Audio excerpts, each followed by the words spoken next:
4 മാർക്കിന്റെ ഒരു ചോദ്യമായിട്ടാണ് സാർ ഇന്ന് വന്നിട്ടുള്ളത്. ഇവിടെ നോക്കടാ, 4th ടേം 20 ആണ്, 9th ടേം 40 ആണ്. അങ്ങനെയാണെങ്കിൽ നിങ്ങളോട് സബ് ക്വസ്റ്റ്യൻ എയിൽ പറഞ്ഞു ഫസ്റ്റ് ടേമും കോമൺ ഡിഫറൻസും കണ്ടുപിടിക്കുന്ന. കോമൺ ഡിഫറൻസ് കണ്ടുപിടിക്കാൻ പണ്ട് ബാപ്പച്ചി പറഞ്ഞിട്ടുണ്ട്, കേരടാക്കണി എന്തടാക്കോണി കേരടാക്കോണി. ഫസ്റ്റ് വലത്തെ സൈഡായിട്ട് കയറുക അല്ലെ. 40 - 20 ഡിവൈഡഡ് ബൈ, പിന്നെ എടുത്തേക്കാളും എടുത്ത് മുകളിലോട്ട് വെക്കണം, 9 - 4 ദാറ്റ് ഈസ് ഈക്വൽ ടു 40യിൽ നിന്നും 20 കുറച്ചാൽ എത്രയാടാ? 20 ഡിവൈഡഡ് ബൈ 9ൽ നിന്നും 4 കുറച്ചാൽ എത്രയാടാ? 5 ആണ്. 20യിൽ എത്ര 5 ഉണ്ട്?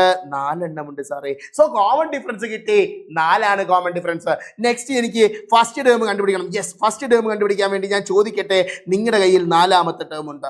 4ാമത്തെ ടേമിൽ നിന്നും ഫസ്റ്റ് ടേമിലേക്ക് ഒന്നാമത്തെ ടേമിലേക്ക് എത്രയെങ്കിൽ 3D കുറച്ചാൽ പോരെ?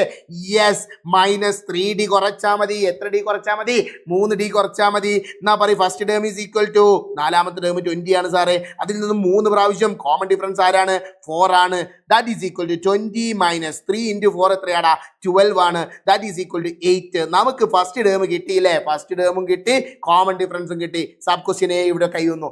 നെക്സ്റ്റ് നമ്മളോട് 8ാമത്തെ ടേം ആണ് സബ് ക്വസ്റ്റ്യൻ ബിയിൽ കണ്ടുപിടിക്കാൻ പറഞ്ഞത്. എടാ 8ാമത്തെ ടേം കണ്ടുപിടിക്കാൻ വേണ്ടിയിട്ട് ഞാൻ ചോദിക്കട്ടെ, 9ാമത്തെ ടേം ഉണ്ട്, അതിന് 1 പ്രാവശ്യം കോമൺ ഡിഫറൻസ് കുറച്ചാൽ പോരെ? 9ാമത്തെ ടേം ആരാ?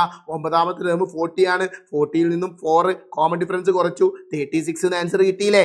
അങ്ങനെയാണെങ്കിൽ സി ക്വസ്റ്റ്യനിലേക്ക് വരാം. സം ഓഫ് 15 ടേംസ്, ആദ്യത്തെ 15 ടേമിന്റെ സമ്മ് കണ്ടുപിടിക്കണം. സമ്മ് കണ്ടുപിടിക്കാൻ middle term into number of terms എന്ന് ഇക്വേഷൻ പഠിച്ചില്ലേ? 15ന്റെ നടുവല്ലടാ 8 എന്ന് പറയുന്നത്. അപ്പം ഉണ്ടല്ലോ 8ാമത്തെ ടേം ആയിട്ടുള്ള 36നെ നമ്പർ ഓഫ് ടേംസ് ആയിട്ടുള്ള 15 കൊണ്ട് മൾട്ടിപ്ലൈ ചെയ്താൽ പോരെ? ഒന്ന് ആൻസർ ചെയ്ത് കമന്റ് ചെയ്തേ, പെട്ടെന്ന് ആൻസർ കമന്റ് ചെയ്തേ. യെസ്, സെറ്റ് അല്ലേ?